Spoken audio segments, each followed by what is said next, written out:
Okay, अब हम देखेंगे एटम, ठीक है। हम बिल्ड करेंगे खुद एटम। हमें अब थोड़ा सा कॉन्सेप्ट तो है ना एटम का। एटम में जो न्यूक्लियस होता है, न्यूक्लियस की जगह कौन बैठता है? प्रोटॉन। चलिए मैं प्रोटॉन को, ये बाहर वाले ऑर्बिट्स है ना, अगर मैं इसमें डाल दूंगा आप देखो प्रोटॉन नहीं मानेगा वहाँ बैठना, यहाँ पे डाल दूंगा प्रोटॉन ऑटोमेटिकली। तो यहाँ पे जैसे हमने प्रोटॉन डाला, इस एटम का नाम हमारे पास आ गया, क्या आया? हाइड्रोजन हमें नाम मिला, ठीक है। हम यहाँ पे नेट चार्ज भी देखेंगे और मास भी देखेंगे और स्टेबिलिटी भी देखेंगे। Hydrogen with one proton stable है, नेचर में एग्जिस्ट करता है, और इसकी जो नेट चार्ज है यानी कि हाइड्रोजन आयन बनेगा। आयन मतलब जिसपे चार्ज होती है। हमारे पास टू टाइप्स ऑफ आयन होते हैं, कैटायन और एनायन, पॉजिटिव कैटायन और नेगेटिव एनायन। अब ये पॉजिटिव है तो ये क्या है? ये कैटायन है। अब मैं इलेक्ट्रॉन एक लेके जाऊंगा, अब देखना बदलेगा क्या? बदला सिर्फ नेट चार्ज, क्योंकि एटम तो फिर भी हाइड्रोजन है, और यहाँ पे इसकी चार्ज न्यूट्रल हो गई। क्यों न्यूट्रल हो गई?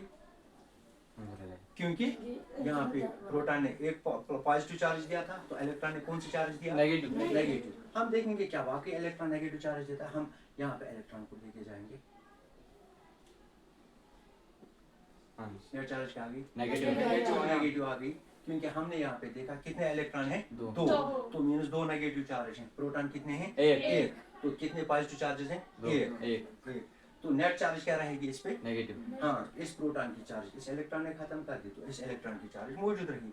इसलिए अब ये क्या बना? अभी तक ये कैटायन था, तो अब क्या बन गया? नेगेटिव चार्ज, ठीक है।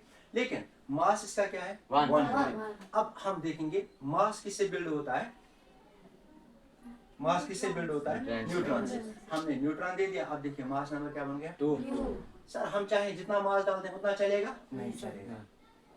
देखो अनस्टेबल हो गया, यानी कि ये इस फॉर्म में नेचर में एग्जिस्ट नहीं कर सकता है, ठीक है। तो इसको स्टेबल बनाने के लिए हमने ये रिमूव किया।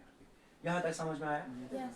अब अगर मैं दूसरा प्रोटॉन ले लूंगा, मैं एज ए स्टूडेंट क्या सोचूंगा कि इसमें एक और प्रोटॉन आएगा, एज ए रिजल्ट ये न्यूट्रल बनेगा। जरा देखते हैं, न्यूट्रल तो बना लेकिन एटम तो हाइड्रोजन रहा ही नहीं। हाइड्रोजन एटम क्या बन गया? हीलियम बना। अब देखो मेरे यारो, ये जो प्रोटॉन हम ऐड करते हैं, प्रोटॉन की वजह से एटम का स्ट्रक्चर ही बदल गया, एटम का नाम ही बदल गया, एटम का नेचर ही बदल गया, क्योंकि एटम अब क्या बन गया? हीलियम। अभी तक क्या था? हाइड्रोजन। स्टेबल है?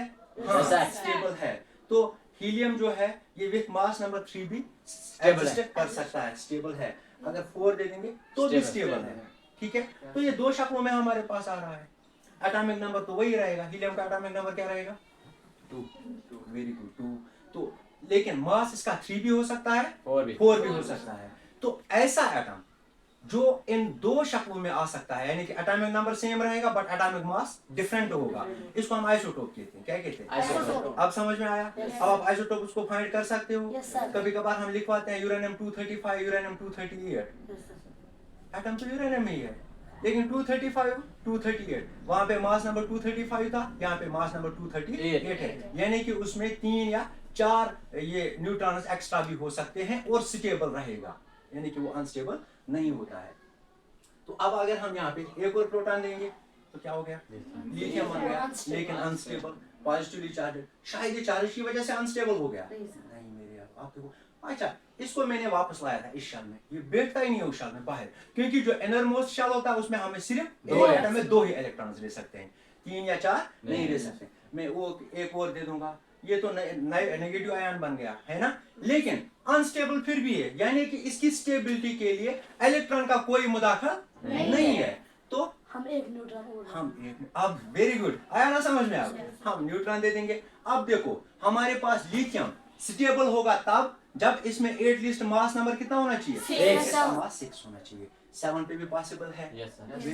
हो सकता है 8 पे पॉसिबल हो? नहीं, 8 पे तो पॉसिबल नहीं है, यानी कि हमारे पास लिथियम के भी आइसोटोप्स बन सकते हैं, ठीक है। तो अब अगर मैं एक और दूंगा तो क्या बनेगा एटम? बेरिलियम। देखो यार, बन गया बेरिलियम, ठीक है, क्योंकि बेरिलियम का एटॉमिक नंबर क्या है? 4। आ गया हमारे पास। अब एटॉमिक नंबर अगर हमने ढूंढना होगा इजीली, क्या देखेंगे हम? इसमें कितने प्रोटॉन हैं, सिंपल। अगर आपको कल पूछा जाएगा, मिसाल के तो हमारे पास एक एटम ऐसा है जिसमें 8 प्रोटॉन हैं, उसका एटॉमिक नंबर क्या होगा? हाँ शाबाश, एटॉमिक नंबर 8 है कौन? ऑक्सीजन। सिंपल सी बात, क्योंकि हमारे पास यहाँ पे पीरियोडिक टेबल भी साथ में दिया गया है। बेरिलियम पे आ गए, वो रेड हो गया। अब अगर मैं यहाँ पे इसमें एक और न्यूट्रॉन डाल दूंगा, आप देखिए बेरिलियम पॉसिबल है 9। हालांकि 8 मास पे तो पॉसिबल होना चाहिए था, क्योंकि हमने अभी तक देखा एक प्रोटॉन को एक न्यूट्रॉन देते हैं वो स्टेबल होता है। लेकिन बेरिलियम ऐसा है, आप देखो जितने प्रोटॉन उतने न्यूट्रॉन डाल के भी अनस्टेबल है। तो बेरिलियम के लिए आपको कंपल्सरीली कितने ये होने चाहिए न्यूट्रॉन्स? 5 न्यूट्रॉन। और प्रोटॉन कितने हैं? 4। क्योंकि बेरिलियम में 4 एटॉमिक नंबर है तो 4 प्रोटॉन से बनता है। लेकिन इसमें कितने होने चाहिए न्यूट्रॉन्स? 5। तब जाके बेरिलियम स्टेबल है। हाँ, 10 पे स्टेबल है? नहीं है।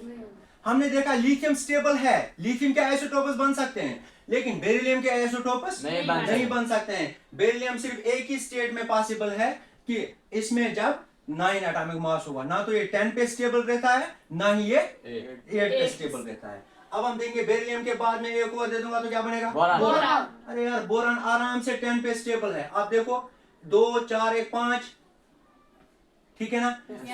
5 इसमें प्रोटॉन, 5 इसमें न्यूट्रॉन, है ना? है ना? तो बोरान पे 10 पे पॉसिबल है, 11 पे पॉसिबल है, क्या 12 पे पॉसिबल नहीं है। 10 पे पॉसिबल, क्या 9 पे? नहीं, 9 पे भी पॉसिबल नहीं है। एग्जैक्टली इसमें 10 होने चाहिए। अब देखो यहाँ पे अगर मैं एक प्रोटॉन बाहर निकालूंगा तो बेरिलियम का एटॉमिक मास क्या रहता है? 9।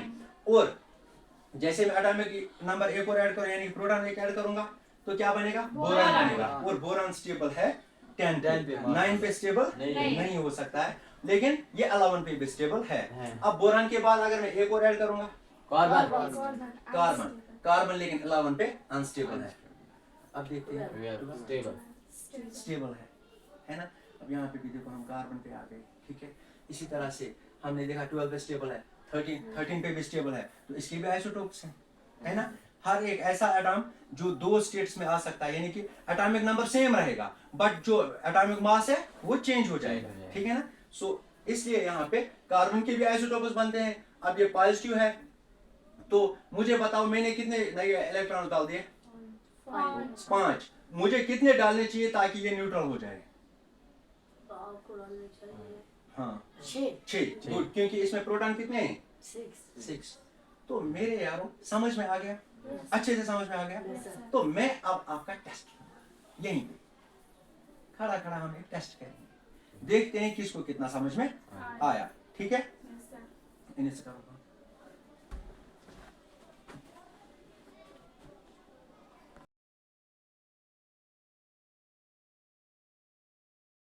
वीडियोस बनाने हैं, फिल्मोरा है ना?